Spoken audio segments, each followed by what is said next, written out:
Evet, montaj zamanı. Arka parçaları takıyoruz yavaş yavaş.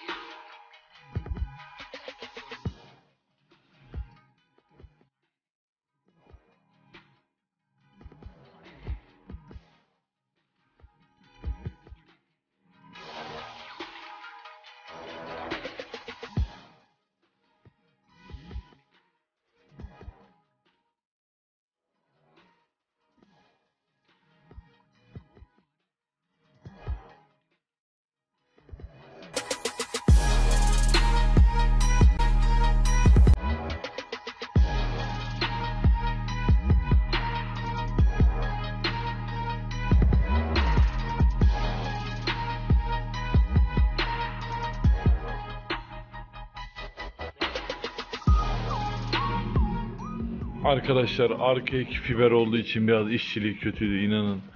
4 kişi yaptık. Biraz gravürle oymak zorunda kaldım. Fiberi incelttim. Tamponu birazcık yonttum. Fiber kalitesi bayağı kötüydü. Mecbur zımpara yapmak zorunda kaldık.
Etrafa dağılmasın ve daha düzgün çıksın diye eke maskeleme bantı çekiyoruz ve tamponu çekiyoruz. O arayı komple Dyson beyaz mastik silikonla dolduruyoruz. Sonra parmağımıza çekip düzeltiyoruz.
çerçevesi de yaptık arabayı. Onun detaylarını göstermedim. Zaten kanalımda mevcuttur.